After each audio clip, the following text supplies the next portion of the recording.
Jesus, certa vez, disse: aquele que der um copo de água fria por amor de mim, eu vos asseguro que não perderá o seu galardão, ou seja, a sua recompensa.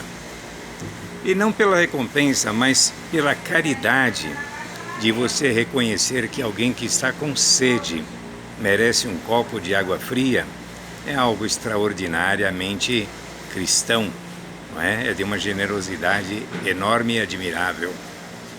Jesus, no dia da crucifixão, ele passou a manhã toda sofrendo horrores, apanhando, né? Bateram nele intensamente, dele jorrava sangue por todas as partes do seu corpo. Ninguém lhe dava um copo de água. Carregou aquela cruz por longos quilômetros, ninguém lhe dava um copo de água. Com certeza a sede era grande. Crucificaram-no, e quando já na cruz, ele disse: tenho sede. Imaginem, meus irmãos, que sede era aquela. Em vez de um copo de água fria, deram-lhe uma esponja embebida de vinagre. Água fria. É o que todos nós gostamos quando estamos cansados e com sede. Mas a maioria de nós tem. Eu fico pensando naqueles irmãos nossos lá do Agreste, lá do Nordeste brasileiro. Que sede secular eles têm passado. Sem água para beber, sem água para tomar um banho, sem água para dar aos seus animais de criação, sem água para regar as suas plantas.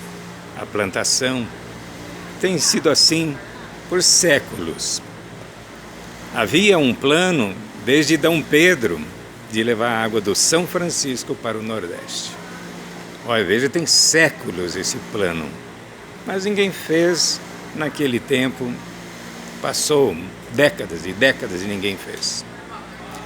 Aí apareceu, aí há 40 anos atrás, um político, o Luiz Inácio, e ele desejava ser presidente da República. Eu imagino que ele, sendo nordestino, pensasse: quando eu for presidente desse país, primeira coisa que eu vou fazer, ou uma das primeiras, eu vou levar água para os meus irmãos do Nordeste.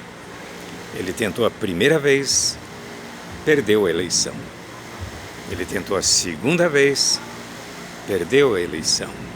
E ele foi tentando, até que um dia ele se tornou presidente da República.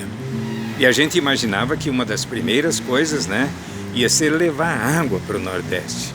Talvez já no seu primeiro mandato. Mas qual? Terminou os 4 anos do primeiro mandato e nada de água para os irmãos nordestinos.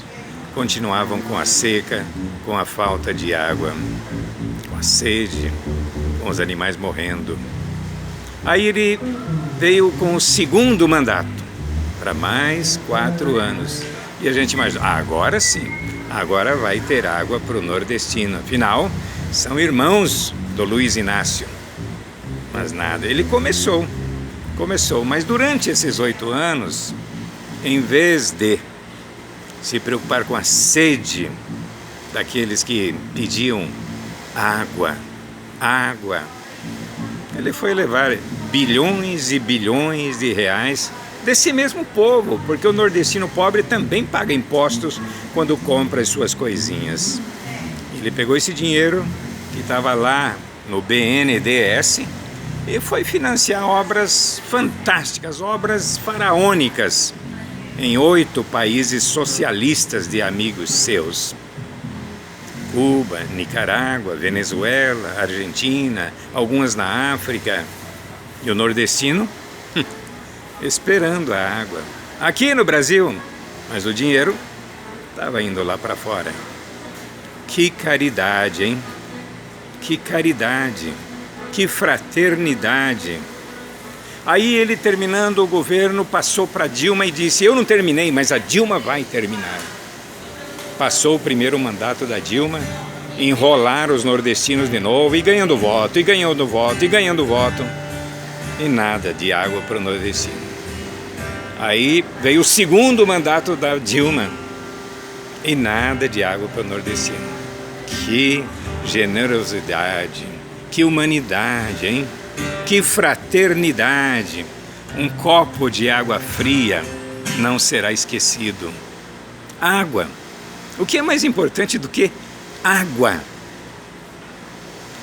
Aí a Dilma, juntando com todos os problemas que ela recebeu já do último governo do Lula, ela já não suportou mais governar, né? O escândalo, a corrupção, a roubalheira era muito grande, muito grande. E aí o Congresso Nacional cassou o mandato da Dilma, quando o Brasil já tinha então 13 milhões de pessoas desempregadas, que aí já não faltava só a água, né? Faltava água, comida. O que é que um desempregado tem? O que é que tem 13 milhões de desempregados? A inflação já estava em 10% nesse momento da vida brasileira.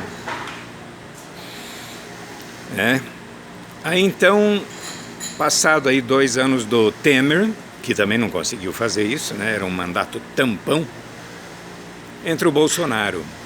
E o que Bolsonaro faz? Ele chama Rogério Marinho e fala: Rogério, vamos terminar essa obra, vamos fazer tudo o que falta e vamos levar água para o nordestino. O nordestino não pode ficar sem água. Água fria, água fresca. Em 2 anos, eles fizeram.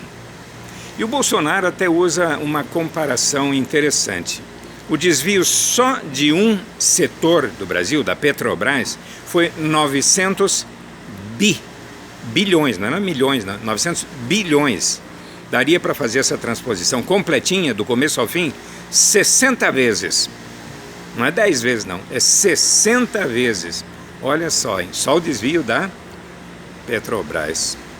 Eu vi um matemático fazendo um cálculo, o que é esse desvio, para a gente ter uma ideia, o que é 900 bilhões.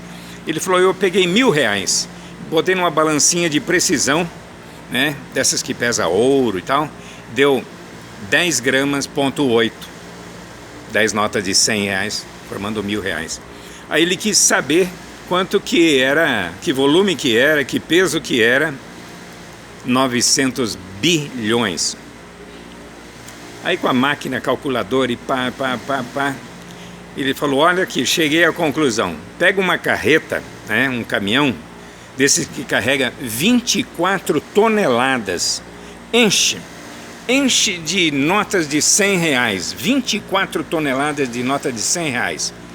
Pensa que deu 900 bilhões? Não, você vai ter que emendar uma carreta na outra, por 70 quilômetros. Desculpe, 7 quilômetros de carreta emendada. 7, todas elas com 24 toneladas de notas de R$100. Os 70 que eu falei é que daria 70 quarteirões. 70 quarteirões dá 7 quilômetros. Você imaginou que é isso o desvio só da Petrobras? 7 quilômetros de carretas carregadas, cada uma com 24 toneladas de notas de R$100. Aí se fosse encher carretas com os desfalques da Caixa Econômica, né, dos Correios, etc. Meu Deus. Mas e a água? Não. Dinheiro para fazer água não tinha. Teve até para fazer hospitais? Não teve. Mas teve para fazer estádios de futebol? Teve sim, estádios não faltou, né?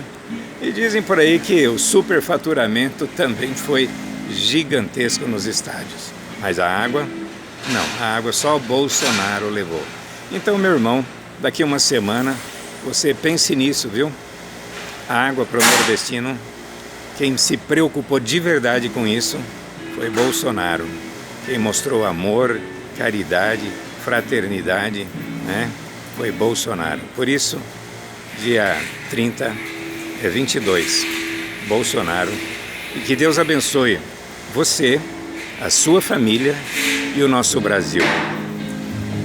Boa noite. Fiquem com Deus.